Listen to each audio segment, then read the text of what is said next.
So what's the part banks hate about crypto? It's one of the core advantages of Bitcoin, decentralization. No single authority controls it. The record is copied across many independent computers around the world. And Bitcoin didn't come out of nowhere. It was born as a direct response to the banks. January 2009, right in the middle of the financial crisis.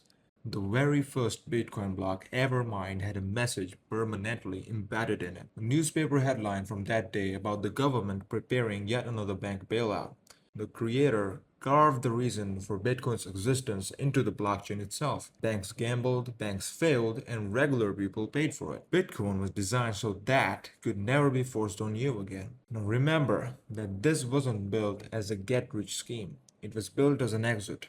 The problem Bitcoin set up to solve is how do you send money over the internet without a trusted middleman like a bank, PayPal or Visa? Before Bitcoin, every digital payment required some institution to verify you actually had the money and weren't spending it twice. That gives those institutions enormous power. They can freeze accounts, block transactions, charge fees, inflate the currency, or fail entirely, like banks did in 2008. So Bitcoin brings a few core things to the table. Money without permission, anyone with an internet connection can send or receive it. No bank account needed. No one can freeze it or reverse it. No government can block the transfer. Fixed predictable supply. Only 21 million bitcoins will ever exist, hard-coded into the protocol. New coins are released on fixed schedule that halves every 4 years. Compare that to regular currencies where central banks can print more at will and dilute your savings. That's why people call Bitcoin digital gold. It's designed to be scarce, and its main use today is arguably as a store of value rather than everyday cash. Quick version of how this works without a bank in the middle.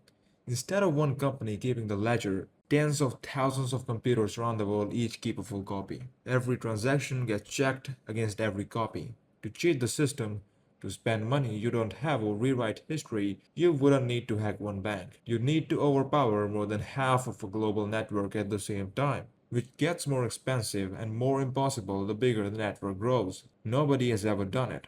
That's the trick. Bitcoin doesn't ask you to trust anyone. It replaces the trust with math and makes cheating cost more than playing fair. One thing you need to understand, because this is where beginners get burned. Bitcoin on an exchange is not the same as Bitcoin you hold. If your coins sit on an exchange, you have just recreated a bank. A company holds your money, and if they freeze withdrawals or collapse, you're in line with everyone else hoping to get paid. We've watched exactly that happen when major exchanges went down and took billions of customer funds with them. The rule is four words: not your keys, not your coins. Learning to hold your own Bitcoin in your own wallet is the entire point of the technology. Skip that step and you've gained nothing over a bank except worst customer service. And let me kill two objections before the comments do.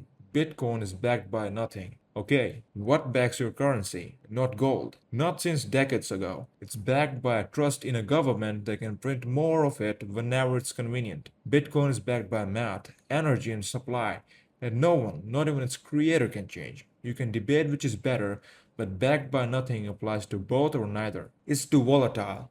True, short term. It swings hard, and that's exactly why you never put money in it that you need next month. But zoom the chart out to any 4-year window in its history and the picture changes. Volatility is the price of admission for an asset this young. Just know what you're signing up for. All of this combined makes Bitcoin a feared asset. Feared by a system built on controlling your money, tracking your money, and quietly taxing your money through printing. Not because it's dangerous to you, but it's dangerous to them.